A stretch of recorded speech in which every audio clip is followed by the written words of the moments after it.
नमस्कार, मैं हूं सत्यपाल और आप देख रहे हैं CWB हिंदी न्यूज।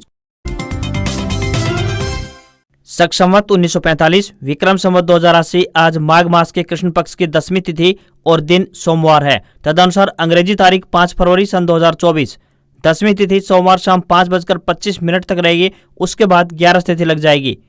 सबसे पहले आज के मुख्य समाचार। हरियाणा में इन बिजली उपभोक्ताओं पर मंडराया खतरा, विभाग ने कनेक्शन काटने के दिए आदेश, बताएंगे पूरी खबर। हरियाणा रोडवेज में होगी 1000 कंडक्टरों की भर्ती, शुरू होंगे आवेदन। हरियाणा में 1 मार्च से नहीं बिकेगी प्लास्टिक बोतलों में देसी शराब, उप मुख्यमंत्री दुष्यंत चौटाला ने किया ऐलान। हरियाणा मातृशक्ति उद्यमिता योजना के तहत महिलाओं को 3 लाख रुपए तक दे रही है सरकार। आप भी कर सकते हैं योजना का फॉर्म अप्लाई, बताएंगे पूरी अपडेट। आरक्षण की समीक्षा पर हरियाणा सरकार ने जवाब के लिए फिर से मांगा समय, हाईकोर्ट ने दिया आखिरी मौका। फरीदाबाद में टिकैत का भात बंद का ऐलान, 113 दिन से धरना दे रहे हैं किसानों के समर्थन में पहुंचे, बोले 16 को कोई काम नहीं।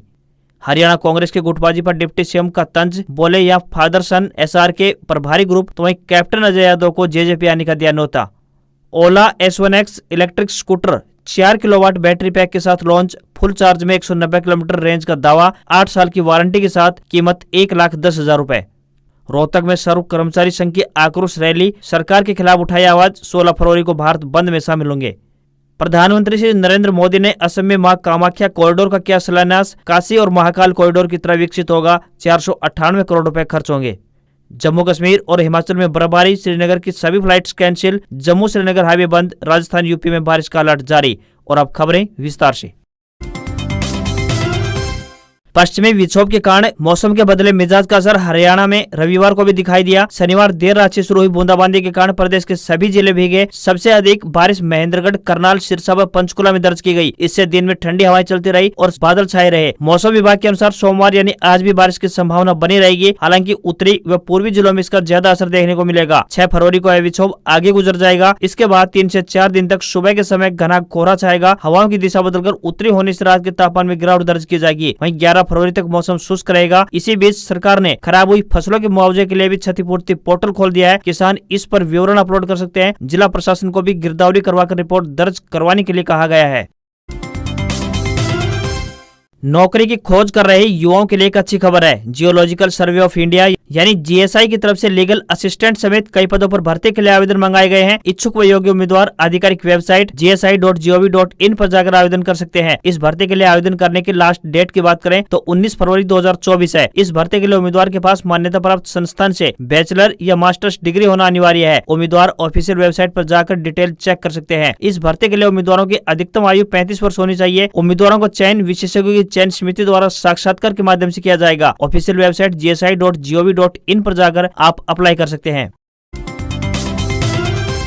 हाईकोर्ट ने कई बार हरियाणा सरकार को आरक्षण की समीक्षा के लिए आदेश जारी किए हैं, मगर इतनी बार जारी आदेश के बाद भी हरियाणा सरकार ने आरक्षण की समीक्षा पर जवाब दायर नहीं किया है। इस पर अब हाईकोर्ट ने सख्ती अपनाई है। अदालत ने इस मामले में कड़ा रुख अपनाते हुए सरकार को जवाब देने का आखिरी मौका दिया है। जब सुनवाई शुरू हुई तो सरकार ने फिर से जवाब के लिए समय की मांग की। सुप्रीम कोर्ट ने आरक्षण की समीक्षा के बारे में कहा है कि आरक्षण की समीक्षा प्रत्येक 10 साल में होनी चाहिए। इसके बावजूद आज तक समीक्षा नहीं हुई है। बेंच द्वारा मामले की सुनवाई 18 जुलाई तक स्थगित की गई और साफ तौर पर कहा गया है कि सरकार को जवाब देने के लिए केवल आखिरी अवसर मिल रहा है।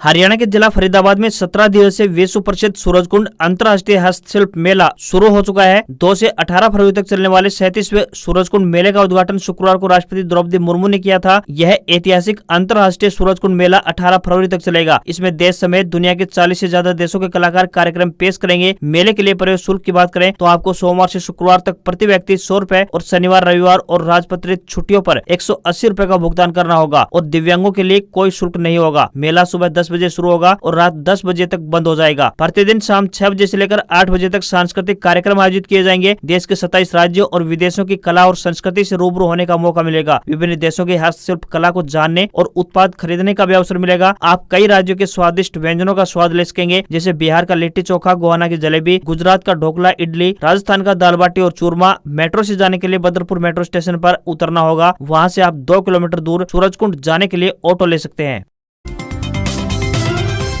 हरियाणा सरकार की तरफ से हाल ही में पानीपत के बाद 9 और शहरों में इलेक्ट्रिक बस सेवा शुरू करने की तैयारी की जा रही है, जिसमें हर दिन प्रदेश के 11 लाख लोग यात्रा कर पाएंगे। यह बसें दिन रात संचालित रहेंगी। इन बसों के लिए हरियाणा कौशल रोजगार निगम के तहत 1000 कंडक्टरों की भर्ती जल्द की जाएगी। इलेक्ट्रिक सिटी बस सेवा के तहत सरकार द्वारा गुरुग्राम और फरीदाबाद में 100 बसें चलेंगी। इसके अलावा 9 अन्य शहरों में इस सेवा को विस्तार देने की योजना है, जिसमें पंचकुला, अंबाला, सोनीपत, रेवाड़ी, यमुनानगर, करनाल, पानीपत, रोहतक और हिसार शामिल है। हरियाणा कौशल रोजगार निगम यानी HKRN के तहत इलेक्ट्रिक बस के लिए 1000 कंडक्टर पदों पर भर्ती अगले महीने शुरू होगी। इन पदों के लिए उम्मीदवार 12वीं पास होने चाहिए तथा उनके पास कंडक्टर का लाइसेंस होना चाहिए। आयु सीमा की बात करें तो 18 वर्ष और अधिकतम आयु सीमा 42 वर्ष होने वाली है। हरियाणा के भिवानी जिले के लोगों के लिए खुशखबरी सामने आई है। जिले की 3 संपर्क सड़कों की न केवल चौड़ाई बढ़ाई जाएगी बल्कि मरम्मत कर इन्हें चकाचक भी किया जाएगा। इन शहरों के जीर्णोद्धार से जिले के अनेक गांव की आबादी को फायदा पहुंचने वाला है। भिवानी शहर से कोंट, उमरावत, सांगा, कायला, बड़ाला होते हुए सांजरवास तक जाने वाली करीब 12.5 किलोमीटर लंबे संपर्क मार्ग की चौड़ाई 18 फीट से बढ़ाकर 23 फीट की जाएगी। इस संपर्क मार्ग के जरिए भिवानी की चरखी दादरी से कनेक्टिविटी होती है। वहीं गाँव राजगढ़ से रूपगढ़ तक जाने वाली करीब 3 किलोमीटर लंबे संपर्क मार्ग की चौड़ाई 12 फीट से बढ़ाकर 18 फीट की जाएगी। इसके अलावा दिल्ली पिलानी हाईवे से गांव फूलपुरा तक करीब 1.25 किलोमीटर लंबे संपर्क मार्ग की चौड़ाई 12 फीट से बढ़ाकर 18 फीट होगी। भिवानी से महम जाने वाले सड़क मार्ग को जिले की सीमा क्षेत्र में 17 किलोमीटर दायरे को मजबूत किया जाएगा। इसके अलावा महम चौक से शहरी दायरे में सड़क CC पैटर्न की बनेगी। गाँव कालुवास में रेलवे ओवरब्रिज का निर्माण कार्य भी जल्द पूरा होगा। National power training institute Faridabad ने विभिन्न पदों पर भर्ती के लिए आवेदन आमंत्रित किए हैं। जो भी इन पदों पर आवेदन भेजने के इच्छुक हैं वे आधिकारिक वेबसाइट के माध्यम से अपने आवेदन भेज सकते हैं। आवेदन करने की आखिरी तारीख 9 फरवरी 2024 है। इन पदों के लिए उम्मीदवार 10वीं क्लास पास होनी चाहिए। साथ ही ग्रेजुएट डिग्री, डिप्लोमा या ITI और MBA भी इन पदों के लिए अप्लाई कर सकते हैं। साथ ही कैंडिडेट को MS वर्ड व एक्सेल की नॉलेज होनी चाहिए। आयु सीमा 40 वर्ष से लेकर 65 वर्ष के बीच होनी चाहिए। इन पदों पर आवेदन भेजने के लिए उम्मीदवारों को आधिकारिक वेबसाइट पर विजिट करना होगा। हरियाणा में लोकसभा चुनाव नजदीक आते ही पूर्व केंद्रीय मंत्री चौधरी बीरेंद्र सिंह के कांग्रेस में शामिल होने की चर्चाएं जोरों पर चल रही हैं। हिसार पहुंचे उनके सांसद बेटे ब्रजेंद्र सिंह से जब इस बारे में पूछा गया तो उन्होंने कहा कि वे बीजेपी में है। ऐसी अफवाह कौन फैला रहा है? जिन्होंने भी कांग्रेस में शामिल होने की खबर फैलाई है वे खुद इसकी जड़ तक पहुँचना चाहते हैं। बीरेंद्र सिंह के बीजेपी छोड़ने के सवाल पर उन्होंने कहा कि वह आज भी अपनी बात पर कायम है कि अगर JJP के साथ समझौता हुआ तो वह बीजेपी के साथ नहीं रहेंगे। बीजेपी में नड्डा और मुख्यमंत्री हालांकि यह साफ कर चुके हैं कि बीजेपी सभी 10 सीटों पर चुनाव लड़ेगी। हरियाणा में बिजली उपभोक्ताओं के लिए एक जरूरी खबर सामने आ रही है। 2 फरवरी को भिवानी शहर के BTM चौक स्थित बिजली विभाग के उपमंडल कार्यालय में अधिकारियों व कर्मचारियों की एक बैठक आयोजित हुई। इस दौरान बिजली बिल का भुगतान नहीं करने वाले उपभोक्ताओं को लेकर एक बड़ा फैसला लिया गया है। इस बैठक में निर्देश दिए गए हैं कि जिस भी उपभोक्ता का बिजली बिल 5000 या फिर इससे अधिक है या फिर पिछले 6 महीने से बिजली बिल का भुगतान नहीं किया है तो उन सभी के कनेक्शन काटे जाएं। उन्होंने कहा कि जो भी उपभोक्ता गाँव के अंदर मकान छोड़कर शहर में आ चुके हैं तथा उनके गाँव का बिल बकाया है तो उस उपभोक्ता को शहर के बिजली बिल में जोड़ा जाए। इसके अलावा शहर का सर्वे कर खराब बिजली मीटरों को बिल की आधी राशि भरकर जल्द बदले जाएं। कहा कि खराब लाइन व पोल जल्द से ठीक किए जाएं ताकि उपभोक्ताओं को होने वाली परेशानी से निजात मिल सके। इसके अलावा निर्बाध बिजली आपूर्ति के लिए नए ट्रांसफार्मर भी लगाए जाएंगे। उन्होंने स्टाफ को सख्त निर्देश दिए हैं कि किसी भी उपभोक्ता का बिजली बिल बकाया नहीं रहना चाहिए और तुरंत प्रभाव से डिफॉल्टरों से बिजली बिल भुगतान की प्रक्रिया शुरू की जाए। राजधानी चंडीगढ़ मेयर चुनाव को लेकर आम आदमी पार्टी यानी आप के पार्षद सुप्रीम कोर्ट तक पहुंच गए हैं। सुप्रीम कोर्ट पार्षदों की याचिका पर तत्काल सुनवाई के लिए विचार करने को तैयार हो गया है। अब सुप्रीम कोर्ट ने सुनवाई के लिए 5 फरवरी यानी आज तारीख तय की है। सुप्रीम कोर्ट में आज ट्रिपल बेंच इस मामले की सुनवाई करेगा। इस पूरे मामले को लेकर आप पार्षद पंजाब एंड हरियाणा हाईकोर्ट पहुंचे थे, जहाँ सुनवाई के दौरान जस्टिस सुधीर सिंह और हर्ष बांगड़ की खंडपीठ ने आपको अंतरिम राहत देने से इनकार कर दिया था। याचिका में आरोप लगाया गया था कि मतपत्रों के साथ छेड़छाड़ की गई है और एक सेवानिवृत्त न्यायाधीश की निगरानी में नए सिरे से चुनाव कराने की मांग की गई है। याचिकाकर्ता ने नवनिर्वाचित मेयर को अपना काम रोकने का निर्देश देने की भी मांग की है।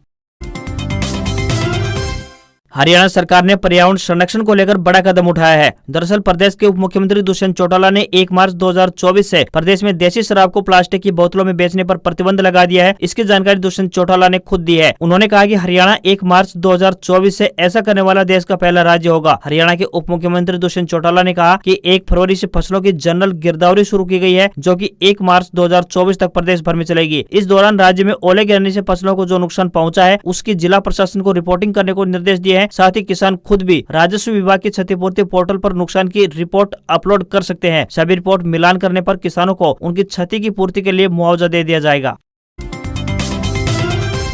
फरीदाबाद में 113 दिनों से धरना दे रहे किसानों ने रविवार को महापंचायत का आयोजन किया गया। इसमें किसान यूनियन के राष्ट्रीय प्रवक्ता राकेश टिकैत, पूर्व मंत्री कर्ण सिंह दलाल और पूर्व विधायक टेकचंद शर्मा पहुंचे। इस दौरान उन्होंने 16 फरवरी को भारत बंद करने का ऐलान किया। बता दें कि किसान यहां से गुजर रहे ग्रेन हाईवे पर मोहना में उतार चढ़ाव को लेकर संघर्ष कर रहे हैं, लेकिन सरकार की ओर से अब तक कोई आश्वासन न मिलने पर महापंचायत की गई है। टिकैत ने आह्वान किया है कि किसानों के साथ दुकानदार भी कोई काम न करे। शहरों में जो इस विचारधारा से जुड़े हुए हैं भारत बंद करने में सहयोग करें। वहीं पूर्व विधायक ने बताया कि सरकार किसानों को परेशान कर रही है। शीर्ष नेतृत्व से बात होने पर भी कोई उचित आश्वासन मिलता हुआ नजर नहीं दिखाई दे रहा है।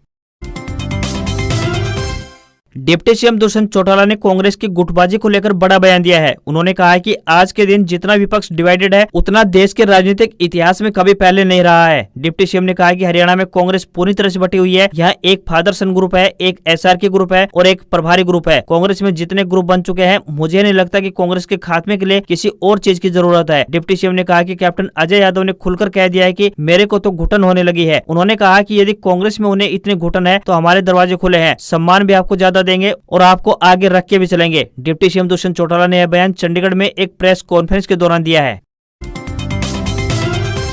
हरियाणा में करनाल की सकीरा गाय ने 24 घंटे में 80.75 लीटर दूध देकर एशिया में एक नया कीर्तिमान रचा है। सकीरा ने एशिया में सबसे ज्यादा दूध देने वाली गाय का रिकॉर्ड अपने नाम किया है। नेशनल डेयरी रिसर्च इंस्टीट्यूट यानी NDRI के डॉक्टर पवन ने बताया कि 2 साल पहले करनाल में एक गाय ने 76 लीटर दूध दिया था। उसके बाद अब सकीरा ने 80 लीटर से ज्यादा दूध दिया है। इससे एशिया रिकॉर्ड बन गया है। सकीरा के पालक सुनील मेहला निवासी गाँव झंझाड़ी वर्ष 2013 से डेयरी फार्म चला रहे हैं। इससे पहले उनके दादा और पिता यह काम करते थे। इतना ही नहीं, सुनील और उसका भाई होल्स्टीन फ्रीशियल यानी HF नस्ल की ब्रीडिंग पर भी काम कर रहे हैं और उसी नस्ल की गाय सकीरा है। आपको यहाँ पर बताते चलें कि दुनिया में सबसे ज्यादा दूध देने वाली गायों में यह नस्ल अव्वल है। एक ब्यात में यह गाय 5000 से लेकर 10,000 लीटर तक दूध दे सकती है। शुरुआती दौर में यह गाय केवल हॉलैंड और जर्मनी में पाई जाती थी।